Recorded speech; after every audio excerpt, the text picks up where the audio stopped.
the hell is that and how did I end up with it? That is one of those Amazon dirt bikes, one of those Amazon Enduros that you've seen countless times in the past. There's hundreds of videos on these things. They're all over the internet. New, they're $1,600, $1,700. This one here, this is the Hawk 250, and it's one of the most popular ones. And like I said, there's dozens and dozens of videos about this particular model. This is the carbureted version. They have a later fuel injected version, but this thing sells for about $1,700 new, plus $300 to $400 shipping on Amazon. So for roughly 2,000 bucks, you get a running Enduro. Oh, okay, so I've been down this road before. First, let me tell you how I came to acquire this. I'm on a quest right now to create a very well-rounded motorcycle fleet. So I want a bike for every occasion. But I don't want to have 28 motorcycles, which is what I had when I left New York. I had 28 bikes. I don't want to go back there again. 4, 5 is my absolute limit. So among those, I have to cover all of my purposes. So my current fleet, I've got the 2 Sportsters. I've got one that's a standard and one that's like a cruiser, right? So that covers a lot of ground right there. I got my little Honda Super Cub, which is great for, you know, rolling around a neighborhood and watching the butterflies, and you know, it's just a happy little scooter, around town scooter. But I needed something that was like off-road capable, because I love going off-road. I haven't done it in years, but I love it. So my hunt was on for an Enduro. And I did this video a couple of weeks ago about my Buell Ulysses. So I'm on the hunt for an Enduro, and again, these Amazon bikes keep coming up. I see 1,000 videos on them, but I've been down this road before and it wasn't a good road. I'll tell you about the road in a second. Well, out of the blue, the Ulysses popped up, and the Ulysses is supposed to be an Enduro, but you know what? It's not an Enduro. Now, the Ulysses is important because this is not a bike that I was looking for. It's not a bike that I wanted, but now that I have it, I realize it's a bike that I needed. So this thing is fantastic in every way. I love this motorcycle. It eats the highways, interstates like they're nothing, okay? It'll do gravel roads, it'll do dirt roads, it'll do like all of the things like you want an adventure bike to do. I'm not an adventure bike guy, but suddenly I find myself a fan of adventure bikes. It does everything you want it to do, except the one thing that I really wanted to do myself, right? I want to go blast through the woods. I love blasting through the woods. I like the mud. I like bouncing off of berms and stuff like that, okay? And this bike, well, maybe somebody with a much higher skill set than I have, yeah, no, 5 minutes in the woods with that, and I'm a dead man, okay? There's no way around it. That's not a single track bike. All right, so I have this bike, and I love this bike. I want to keep this bike, so the hunt is back on again. I didn't want to keep adding motorcycles, but I still needed one more. I need a woods toy. I need a woods bomber. So I'm back to hunting, and you know, ideally I'd like to find a used up motocross bike, a KX 125 or something like that, something along those lines, right? Or, you know, a Honda, an XR. I had an XR 200R. There was a fantastic woods bike, so I'm like, nah, I'm looking for that. Honda brings out the XR 125L last year. And I'm going to get to that in a minute, because there's an important thing to realize between the new Honda, the XR 125L, and these Hawk motorcycles.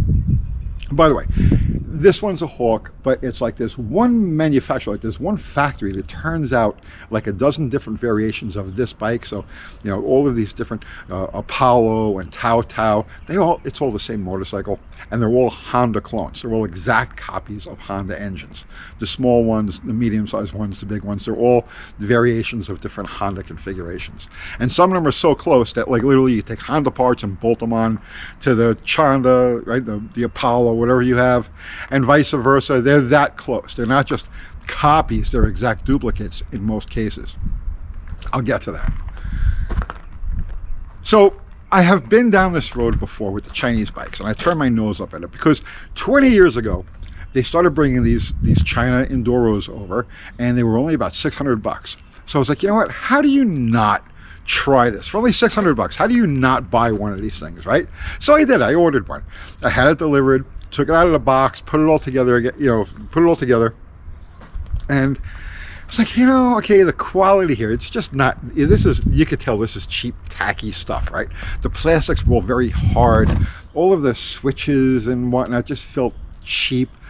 And I take it for its first ride, and I find the number one problem with this thing is that its maximum speed is like 26 miles an hour. It's a 125. It's a Honda clone engine, but the way they've got this thing geared, it's just like, that's it. It's max, like 26 miles an hour. You can climb straight up the side of a cliff with it, but no, it's not a road bike. Fine, I'll just see this as a dirt bike. So I take it off into the trails, and within 10 or 15 minutes of bouncing around, half the plastic on the bike is already broken off and scattered, like stuff like the turn signals and what. It's all gone, right? I'm like, fine, okay, I'll strip all that stuff off, and it's a woods bike. It's a good woods bike, right? So I'm riding along, and I find this berm, okay? So I ride up the berm, and I get a couple of inches of air at the top of it. And I'm like, oh, that was really cool. Let me go back and do that again. So I turn around, I go back down the berm, and now I get a running start on this thing. I hit it like just as fast as this little GY6. It was a GY6. Gee, why did I buy this thing, right? But that was a model. It was a GY6. So I hit the berm with as much oomph as this thing can muster, and I got maybe like 2, maybe 3 feet of air at the top. And when it landed, the swing arm tore right out of the frame. They just stopped dead. It dug in dead, threw me over the handlebars. And I'm like, okay, now I know why this thing is $600. And I just left it. I walked back out to the road, and I got myself a ride home. And that was my experience with Chinese dirt bikes. So now I'm looking for this Enduro. I'm looking for this woods bike.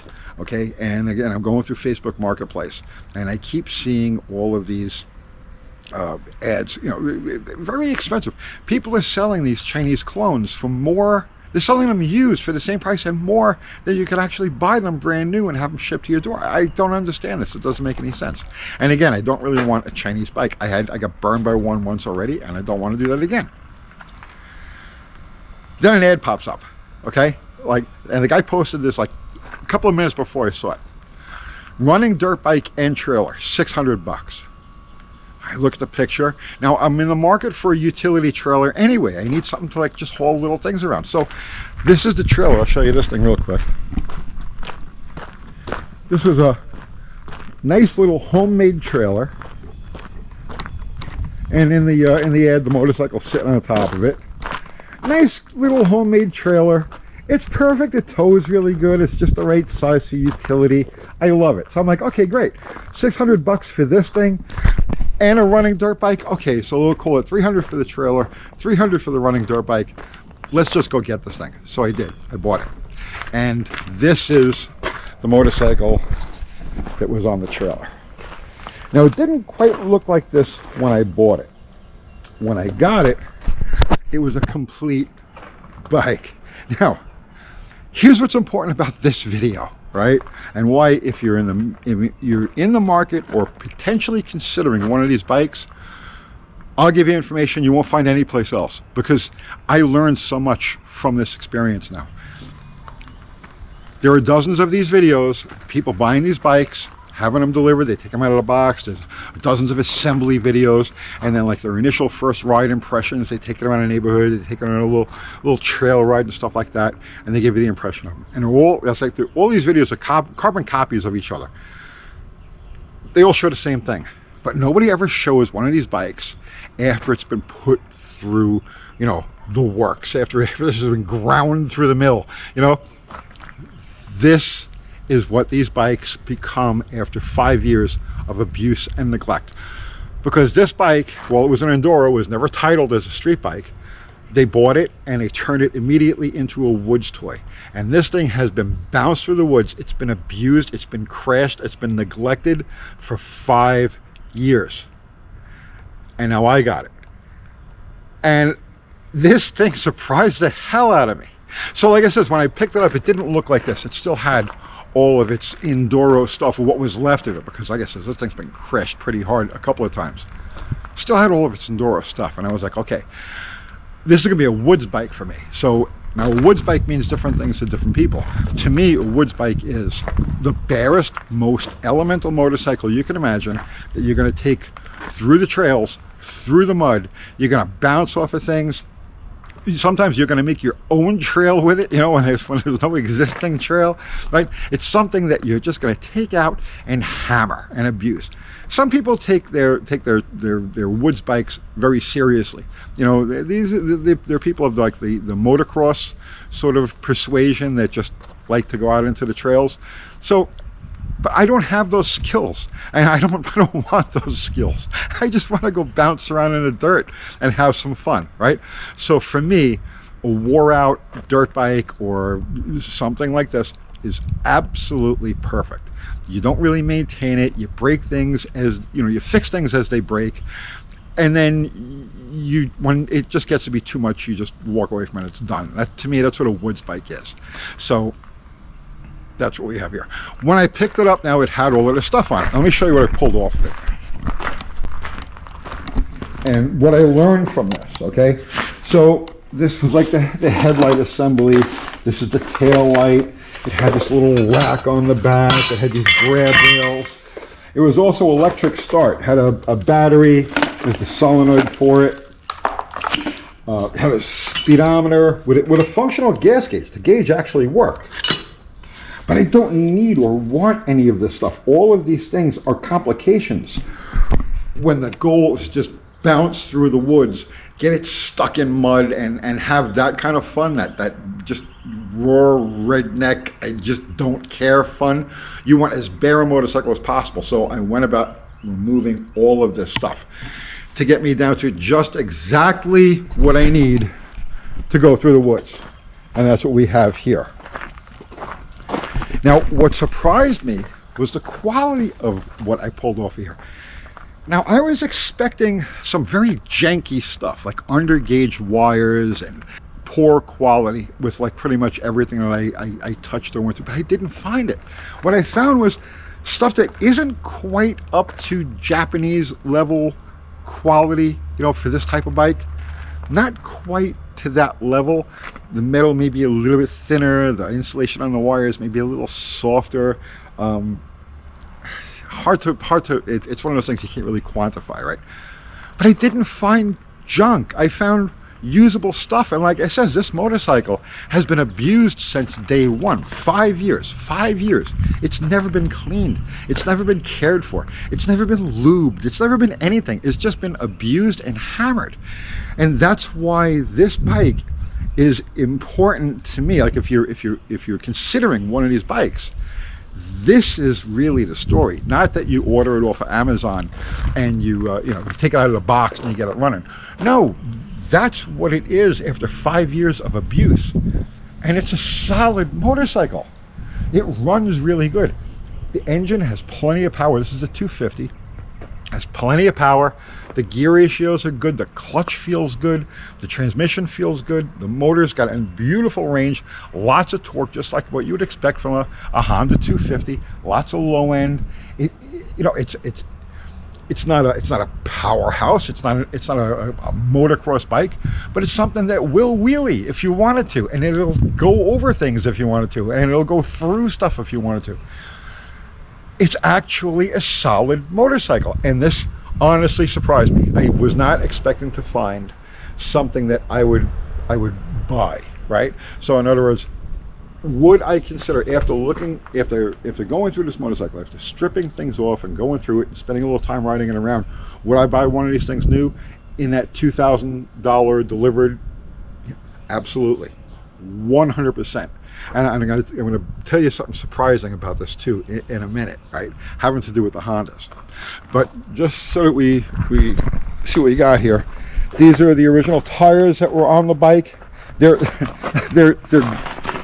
Golden Boys. I always wanted a set of Golden Boys, and now I got them. The forks seem a little undersized, but it's okay. It's a lightweight bike, and it's not good. It's not going to do tabletop jumps or anything like that. It's a woods bike. It's a lightweight enduro sort of thing. Once I pulled everything off the front of it, well, then there you go. It's just bare dirt bike. What you need to go through the woods. The motor, so this basic engine, the Honda version of it is, you know, they started with 150, the 200, the 250, the 300. I'm not sure how big the Honda went with this basic architecture, but this 250 right here is the common one that you're going to find in all of these Amazon bikes, and it is tough. Now, how close is it to the Honda? It's not just a copy. It's not just a clone. It's like an exact duplicate. There are parts inside and around this engine that are exact copies of or interchangeable with the Honda version of it. And it's strong. No complaints at all about the engine. The transmission, like I said, the gear ratio is great. The shifting is precise.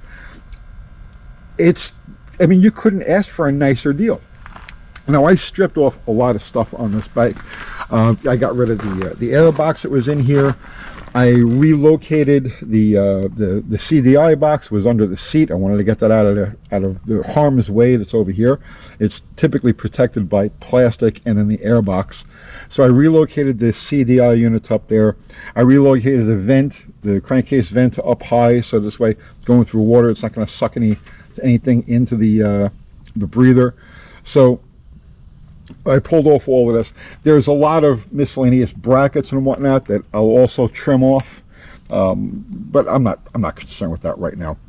I don't know where this muffler came from, but it sounds really good. You know, it looks okay, sounds good. It's on there solid. It's metal tank. This thing is solid. Now, it's been crashed a couple of times. The handlebars are bent. This bar right here, or this end of it, is bent probably about 7 or 8 degrees from the other one. So they hit something like pretty severe here. The front wheel, the rim was bent. Where is it? Over here. I bent it back as much as I could. But again, like, I would never use this on the road, but for bouncing through the woods, this is just fine. Holds air, and I gotta tighten a couple of these spokes. This one's bent, needs to be tightened. But again, see, for my purposes, this is perfect. The brakes are solid. I did take it for a few miles up the road, highways, you know, road speeds, 45, 50 miles an hour, and it handles perfectly out there. It's a good, solid bike. I wouldn't want to go much faster than that with like this basic motorcycle, but it'll do it. Overall, I'm amazed at the quality. It functions as well as any low-end Japanese Enduro. It's surprising. It's really surprising. And like I said, you see all of these videos where people take them new out of the box and they put them together, but that doesn't really tell you the story after it's been beaten and abused and neglected for 5 years. Well, there it is. 5 years of just destruction, and it's still, it starts on the first kick and she'll just motor out like it's nothing. Very surprised, very impressed with a very unimpressive motorcycle. So I guess if you're in the market for one of these things, you look at them and you're like, well, yeah, you know, for the price, maybe, maybe not. I'm going to tell you firsthand, I would absolutely buy that new if I didn't have this one. And if I had a different purpose for it, like for instance, if this was going to be my only motorcycle, no, there's much more better choices than this. But Enduro, second, third bike, something like that, you know, just a local commuter you're going to take into the woods on occasion, oh, you cannot beat this. This is a fantastic deal. Now, I'll tell you something surprising that I found. One of the bikes that I had considered was the Honda XR 150L, which is a bike that they've been building for some time, but just brought into this country 2 years ago. Okay, so they sell this thing. The MSRP on it is $2,900 and change, right under $3,000.